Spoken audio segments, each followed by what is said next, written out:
Good evening and welcome to Poland Daily. I'm Nicholas Richardson and this is the news. An artillery shell fired by Russian troops hit an 8-story apartment block in Kiev, Ukrainian officials said. At least 2 people were killed and 3 injured.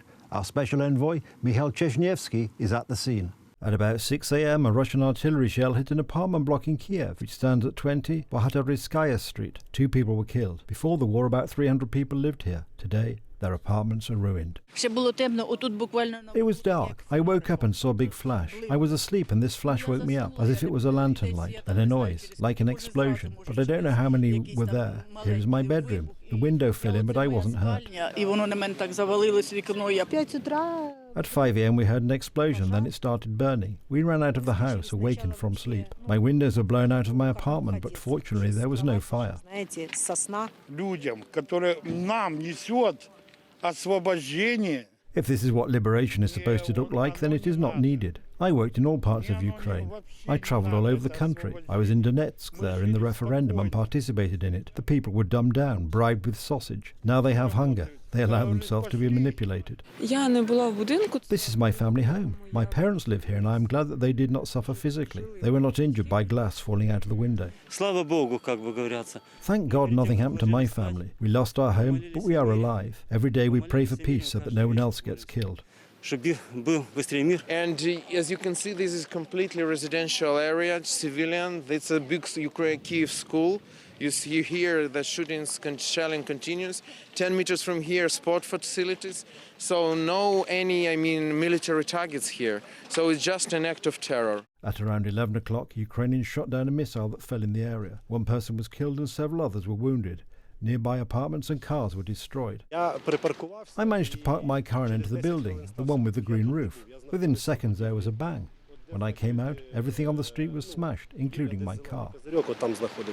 For a long time, enemy bullets didn't fall on Kiev. Now suburbs like Irpin and Bucha were and are being shot at. This is where the front line of the battle for Ukraine's freedom is. Poland's Foreign Minister Zbigniew Rau, in his capacity as the chairperson in office of the Organisation for Security and Cooperation in Europe, did not mince his words as he addressed the United Nations Security Council on Monday. He criticised Russian aggression and said it is threatening the stability of the international rules-based order. The OSCE chairperson called out Russia, supported by the Belarusian regime, for acting outside the parameters and boundaries of international law. He pointed to the targeting of civilians and infrastructure and called on all sides in military conflict to abide by humanitarian law. Rau also warned of the dangers of indifference. Mr. President, distinguished ambassadors, Russia's aggression threatens the very existence of OSCE.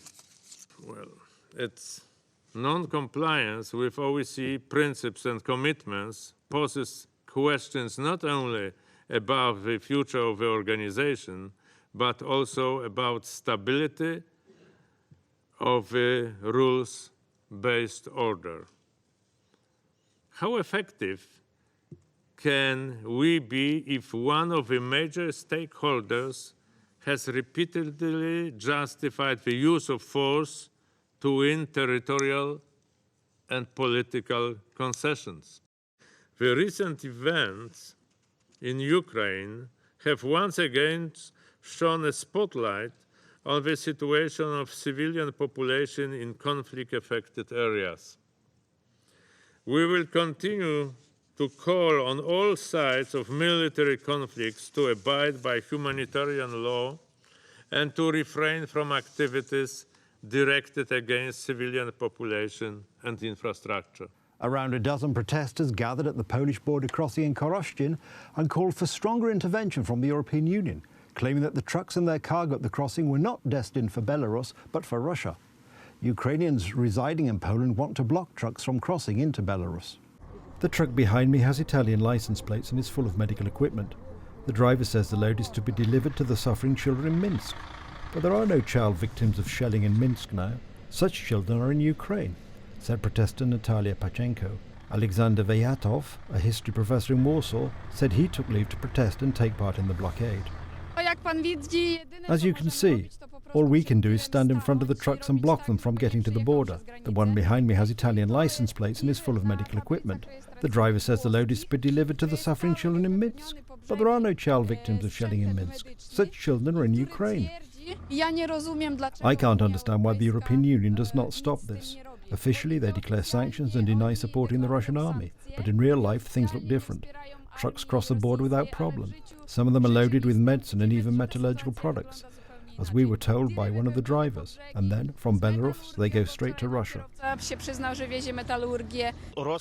the 21st century, in 2022, Russia attacked a neighbouring country and we're having a war in the middle of Europe. All we want is that Europe stops financing the war. We took leave from work and we're doing what we think is right. Many Ukrainians defend their country's soldiers. Many work for the army. Others choose another way to support their country. At stake in this war is a country's survival. Already the home of the largest Ukrainian community in the European Union, Poland took the major part of the refugees fleeing Russia's invasion of Ukraine. The number of refugees fleeing Ukraine since Russia invaded on the 24th of February climbed to more than 2.8 million, United Nations data showed on Monday, in what has become Europe's fastest growing refugee crisis since World War II. As of Friday, 1.6 million of them were headed to Poland. In the capital of Warsaw, a city of 1.8 million before the Russian attack, refugees now make up more than 10% of the population, the city's mayor said on Friday. A meeting in the format of the Lublin Triangle was held at the Royal Castle in Warsaw with the participation of Prime Minister Mateusz Morawiecki, the head of the Lithuanian government, Ingrida Šimonytė, and by video link, Ukrainian Prime Minister Denis Shmyhal. The topic of the talks? Sanctions on Russia and aid to Ukraine. Polish Prime Minister Mateusz Morawiecki on Monday called for a strengthening of confiscatory measures on Russian assets and said the fate of European values hangs on Ukraine. If Ukraine is destroyed, so are European values, including those most precious, independence and freedom, he said at a joint news conference held in Warsaw with his Lithuanian counterpart, Ingrida Šimonytė. He added that Russian assets should be frozen or confiscated. Polish, Ukrainian and Lithuanian hearts are synchronized to the beat of freedom, so we'll do everything we can to help Ukraine defend its sovereignty, as we realize that if Ukraine is destroyed, so are European values, including those most precious, independence and freedom. For years, the Western world hoped that Putin might change and that Russia might become a normal country. But no, that didn't happen. And while both Poland and Lithuania warned against that many times, today we feel no satisfaction seeing the Western world's awakening as it finally realized how the Russian system and the Kremlin actually work. Freeze or better confiscate all Russia's assets. Do the same to the assets owned by the Russian oligarchs. Those big and the others, those being politicians and those focused on doing business. Their assets should support all the innocent victims of Putin's regime and should be used to rebuild Ukraine that is fighting to defend its sovereignty.